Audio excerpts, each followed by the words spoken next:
Welcome to Trippy Commentaries and our coverage of the 2014 NFL season.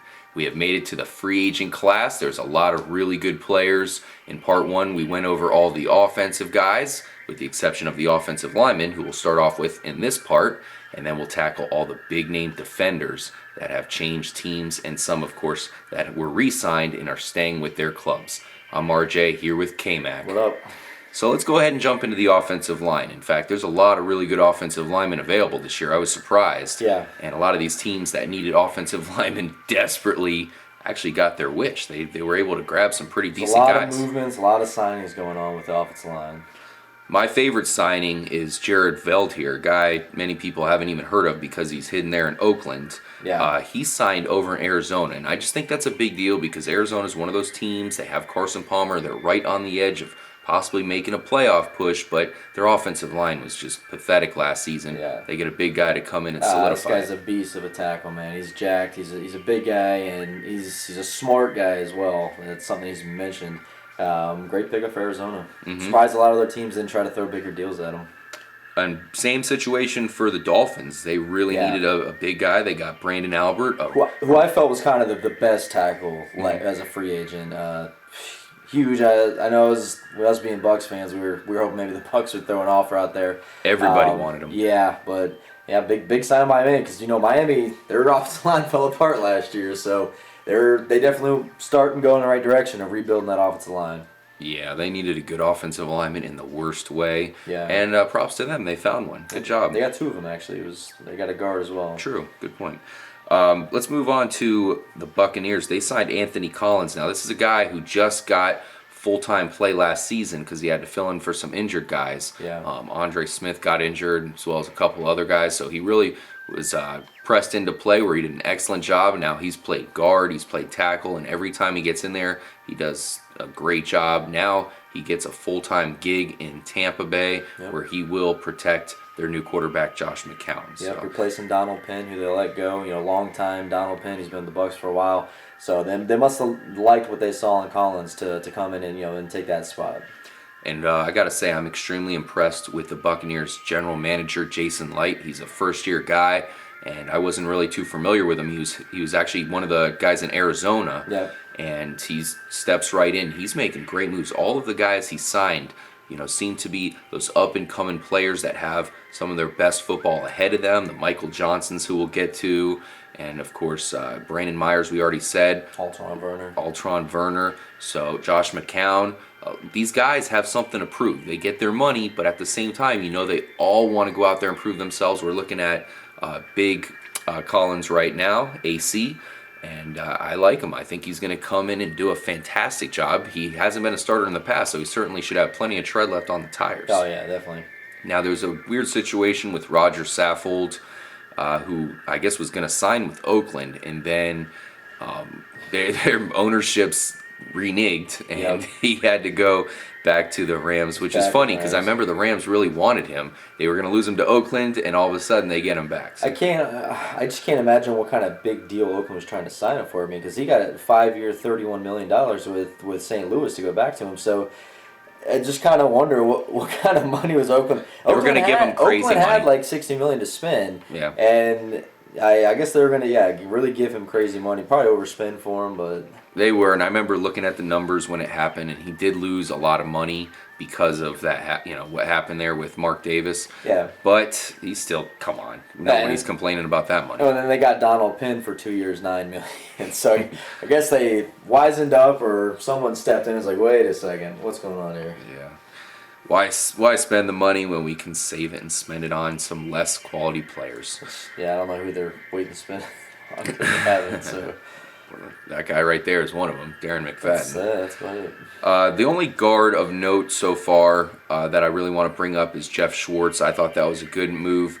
The Giants did another great move by the Giants. They did just a hell of a job so far in free agency, and he's a good player. And you got to say, the Giants really needed help in their offensive line. I have them drafting an offensive lineman in the mock draft I did, so definitely makes sense that they brought in a high-quality guard to help out. Yeah, and with the addition of Rashad Jennings, New York's trying to get back to that solid run game. which is what I think they've been missing. They need to take a little bit of pressure off Manning, get that solid running game going, and that's kind of when Manning does good, off the play action, that kind of stuff. One guy we got to point out is center Brian De La Puente, for, of course, the New Orleans Saints. He's unsigned right now, and that's a really good center who's available. It's interesting. Either he's wanting too much money, or there's something going on that we don't really know about as fans. I'm sure teams are holding out. They're trying to get him for as cheap as possible. Yeah, but I mean, the teams really haven't. I mean, the centers that really don't make as much as the guards and tackles. It's a tough market. So it's kind of weird that I think even if he made like $10 million over 2 or 3 seasons. For a center, that's a pretty good contract, but for a team, that's really a pretty small contract for him to get a good quality player. Yeah, and he's a really good player. Yeah. He's done a great job for the Saints, so we'll see where he goes. I mean, that's a top-notch center just sitting there for someone to grab. Yeah. The Buccaneers got a good center, Evan Dietrich Smith. He's been a standout for Green Bay for a while. In fact, he can play guard and some other offensive lineman positions as well. So that's a great pickup for the Bucs. They got him 4-year contract. And it's just a hell of a job by Jason Light once again. For the Ndamukong Suh kick to the groin. Oh, God, was that him? Yeah. Oh, jeez. Defensive ends. Let's move on to defense. Great job for all those offensive players for getting their money. Michael Johnson, we brought up just a few minutes ago for the Buccaneers, a big 5-year deal. Probably the best defensive end available, so you got to give them credit for getting somebody that they really needed. Yeah, definitely the best guy available. I mean, the only other guy who might have been better was Greg Hardy, but you probably would have lost a draft pick or so for him. Yeah, he was. But Michael Johnson, just straight up free agent, definitely the best pickup in this draft for defensive end for the Bucs. Yeah, after that, not too many impressive guys. Of course, Michael Bennett re-signed with the Seahawks, which I was surprised at. You thought somebody was going to come in and give him big money, and he decided to go back to the Seahawks for a little bit of a discount. Yeah, they gave him pretty good money, though. I mean, he's getting paid pretty good, so it's good for Michael Bennett. Got to win the Super Bowl. Why not return with your Super Bowl team, have a chance to go back again, and you got paid pretty well. So Lamar Houston went to Chicago. I want to see how that turns out. He's a pretty decent player. I thought he impressed us a little bit. Yeah, he looks like he could be a solid athlete. I just feel he really hasn't shown us everything he's got yet, Yeah, I mean, he was surrounded by a bunch of junk in Oakland. Yeah. And unfortunately, Chicago needs to step up their game or else it's not going to be any better there. Yep. Arthur Jones, this is another signing I really liked for the Colts, man. Props to the Colts. They're one of my big-time winners in this free agent market. They got a 5-year deal for Arthur Jones. Now, he's not the most, he's not a big-time player, but he's a solid player and somebody who's going to help the Colts out quite a bit. Yep. What do you think about Julius Peppers? I was surprised that he went to Green Bay. Do you like that fit?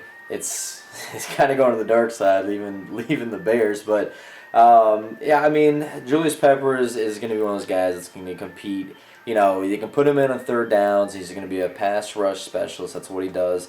It's good to see him still getting signed, still getting picked up. He's at the end of his career. He knows this. I think Green Bay really needed to step up their blitz game. They really need to step up their pass rush game. And their entire defense. Yeah, their entire defense, but I really felt Green Bay never got pressure on quarterbacks. So, this is one guy to get. I mean, they could have maybe thrown out some other offers to get some other guys, but with Julius Peppers, you're getting a stand-up guy, you're getting a good defensive end, and you're getting, like I said, a pass-rushing specialist. Yeah. We do got to point out, for what it's worth, they did get B.J. Raji re-signed. I actually thought he was going to walk. Yeah. And they're bringing him back in. He was terrible last season. I've heard some fans and some personnel people say that they think he can still bounce back. So we'll see what happens there. I was a fan of B.J. Raji before last season where he kind of fell off. Yeah. How about Jared Allen? He's on the verge of signing with Seattle. I don't know if that's going to go down. That would be, a hell of a pickup for them because I think he's still probably got a season or two left of pretty good play. They're going to have to pay him, though, because he's already said that if he's not making what he feels he should be making, he's pretty content just retiring. Mm-hmm. So it'd be interesting. We could see that as well, but I think coming, as we get down closer to the start of OTAs, the start of preseason and everything, I think his attitude about that's going to change a little bit. Yeah, I'm sure. Justin Tuck went to Oakland. I don't see good things happening with that, but you never know. He's a good player. He's actually kind of underrated nowadays, especially if he can get completely healthy. So we'll see what happens there. Antonio Smith also went to Oakland, so they Got two new guys there after losing Lamar Houston. And Antonio Smith's a pretty underrated player. He can be pretty good. I thought both these guys were good pickups for Oakland. I mean, probably not the best situation for Tucker Smith, but I thought they were good pickups for Oakland to exactly because they lost Houston. Yeah, good point. And then Chris Clemens, I don't even know if he's worthy of being mentioned, but Jacksonville sure, gave him the bank there, and they made a big deal out of it. Yeah, Jacksonville going with some old defensive ends here. You got Jason Babin as well. But they pick up both these guys. Hopefully Chris Clemens can stay healthy, because that's unfortunate. That's kind of been how his last couple seasons have been. Yeah, I mean, he technically started over Michael Bennett last season, but I always viewed Michael Bennett as the better player there and the bigger force in that Super Bowl run. Yep. Defensive tackles, Henry Melton, big signing for Dallas. The only problem is they had to re-sign him because they had to replace Jason Hatcher, who I really enjoyed. Yeah. I thought he was a great player. He got injured last season, but when he was healthy, he was a great player to watch at that defensive tackle spot. Definitely. And it was weird they only signed Henry Melton to a one-year deal, so I don't know if True. they're satisfied on it. It's almost like they're kind of just like, they didn't want to re-sign Jason Hatcher because he re-signed for $27 million. So I just feel they just need to plug in somebody, and maybe, I don't know, maybe they're trying to go for somebody in the draft. Yeah, Jason Hatcher went to Washington. That's a great pickup for the Redskins, man. That's going to help their defense out immediately. If he can just stay healthy, he's one of the better defensive tackles in the league. Yeah. Linval Joseph, another good defensive tackle. He's switched up from the Giants. This is the only problem with the Giants free agency, I'd have to say, is they lost a guy I like a lot, Linval Joseph. He goes to Minnesota. Yeah. They're losing Kevin Williams. They have Sharif Floyd on the come up, so it's a hell of a pickup from Minnesota. Outside linebackers, DeMarcus Ware going to the Broncos.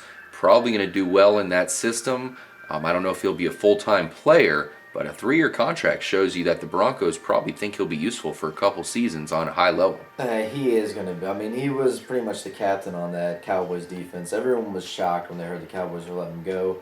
A huge pickup for Denver because they still kind of needed that pass rush guy, specialist, and that's what they're getting from DeMarcus Ware. Yeah, it'll be interesting to see if he can be on that level that we saw Elvis Dumerville play That's for what them. I'm saying. So it's kind of what he reminds me of a little bit. See, they're kind of similar players. I think he is, just because of his knowledge of the game, his veteran mentality he's going to bring to that defense. And Denver, they've done great in free agency.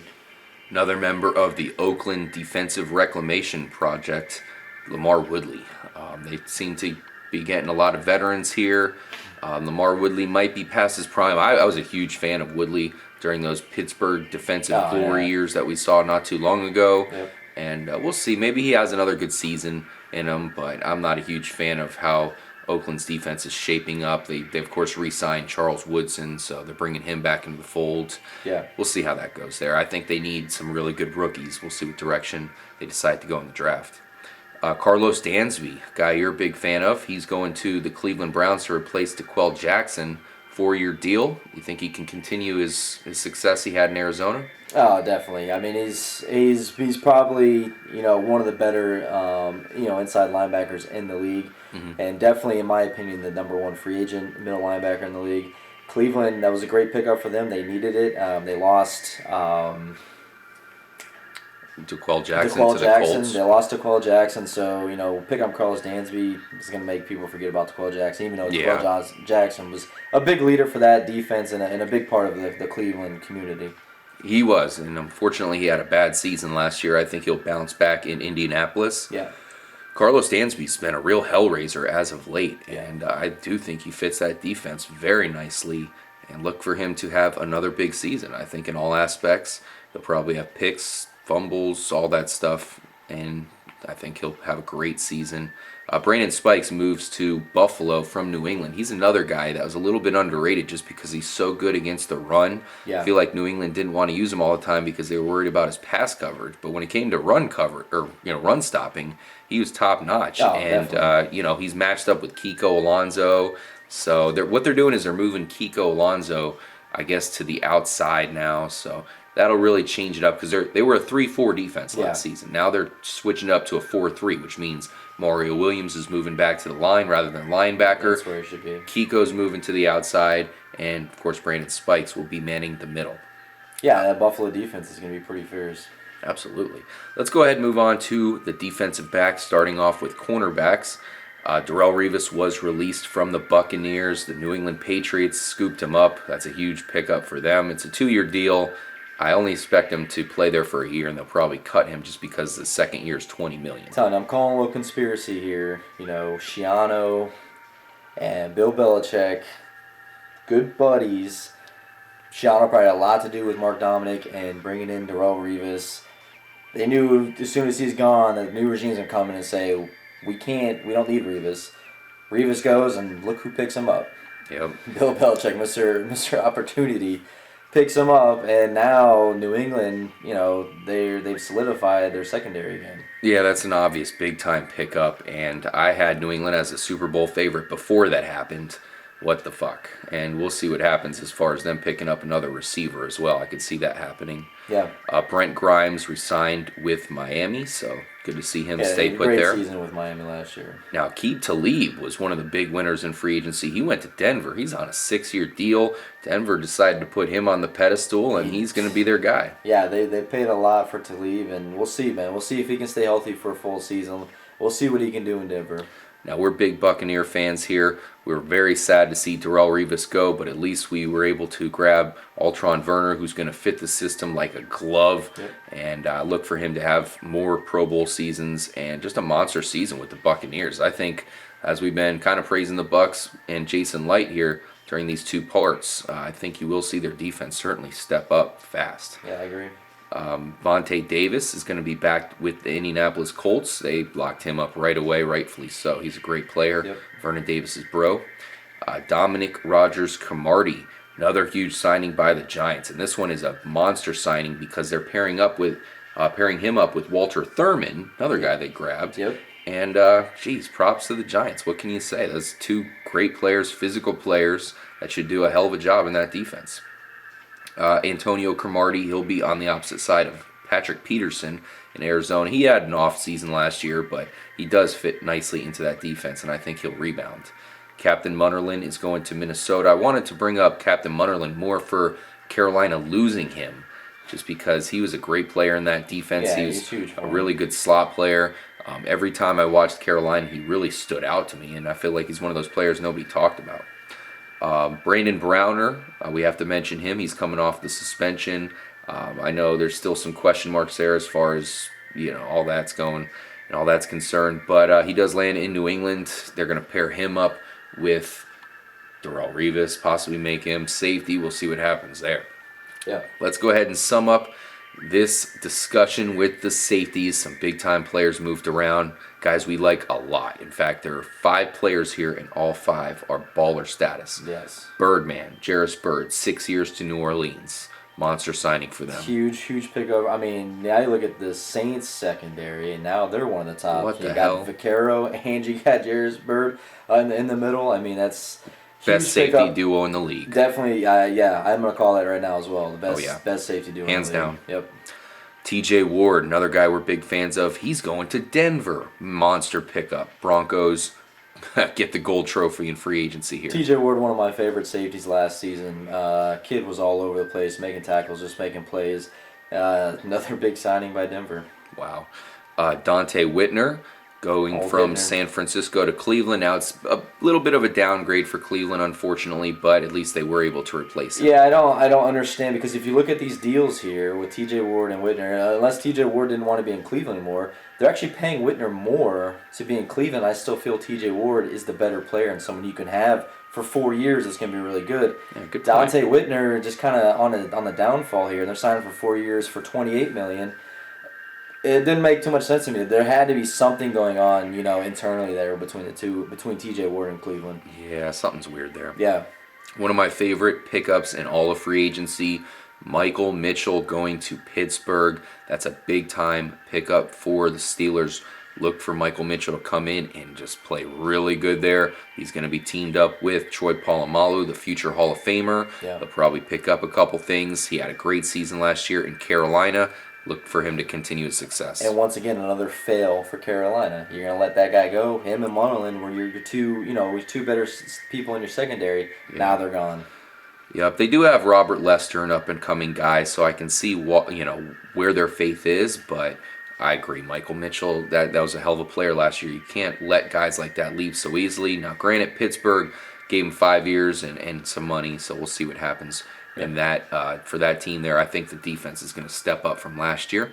Final guy we got to mention, Antoine Bethea. Man, really been an impressive player for Indianapolis over the years. Yeah. He's going to move to San Francisco, so props to them. They lose Whitner, replace him with Bethea, and you probably will see them do their thing on defense. Yep. So, you think the number one team in free agency class so far this year has been who? It's tough. I mean, obviously, I'm kind of torn towards the Bucks a little bit because I think they filled in a lot of spots. And then at the same time, I like what the Giants have done in the offseason and what Denver's done. Yeah. I'm going to give it to Indianapolis. Great job, Colts. You added some really good players. I'm interested to see how they do with Hakeem Nicks and the crew that are coming in. Thank you guys for joining us here for our free agent discussion here at Trippy Commentaries. We cover the NFL in all aspects, all angles. Make sure to subscribe. If you have already subscribed, we really appreciate it. That means a lot to us. Drop a comment whenever you want to get at us. For me, RJ, Kyle, Take it easy. we'll see you guys in the next episode. Follow us on Twitter, Trippy Comms.